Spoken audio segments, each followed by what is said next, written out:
nëse për shembull është një vend ku shpeshherë drejtuesit kanë shpejtësi të lartë te normave të lejuara, ndoshta të kishte një përforcim të sinjalistikës, si e gjykoni? Ka vende për Shiko, ka shumë vende. Rrugët dhe siguria që falin rrugët tona në Shqipëri ka ndryshuar disi, nuk kemi më ato lloj kushte siç kemi pas që në vitin parë, por ka akoma edhe më shumë për të rregulluar.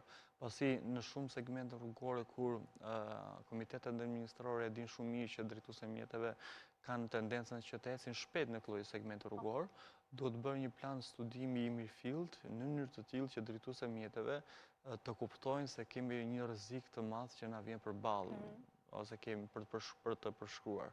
Por nga ana tjetër, unë vjen te fakti se do të punuar shumë me ndërgjegjësimi që drejtuesit e mjeteve të kuptojnë, të vlerësojnë rrezikun, sepse ne nuk mund të themi këtë gjë, padyshim ka mungesë elementeve teknik në këtë lloj segmenti rrugor, por ajo është funksionale. Dhe drejtuesi i mjetit nëse sot do shkojë në mal, do shkojë një rrugë që nuk është as rrugë, të shkojë të humbi kontrollin, do bie në humner. Domethënë, pra, drejtuesi i mjetit vlerëson rrezikun në funksion të kushteve ku ai qarkullon.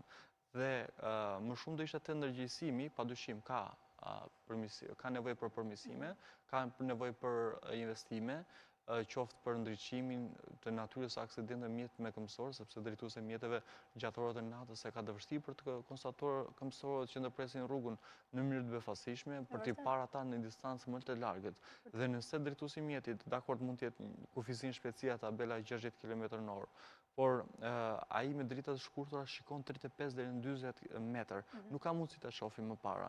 Dhe kur afrohet pranë këmbësorit, nuk ka mundësi teknike për ta shmangur aksidentin, sepse këtu futet koha reagimit, koha që duhet mjetit për të ndaluar dhe aksidenti nuk shmanget. Pra, ka raste që elementi teknik i rrugës ndikon në ardhen e pasojës, ama në shumë ngjarje të tjera rrugore, siç ishte ky rast apo raste të tjera, duhet punuar fort me ndërgjegjësimin.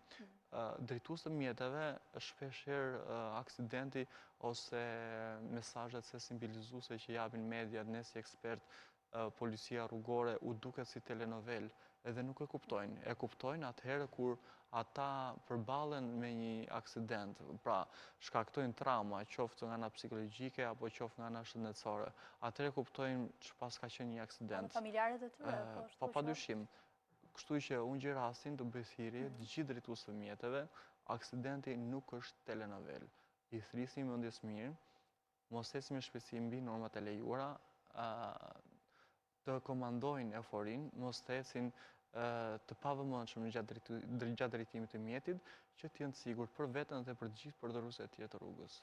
Një mesazh shumë i qartë në fakt dhe shumë i vlefshëm që uroj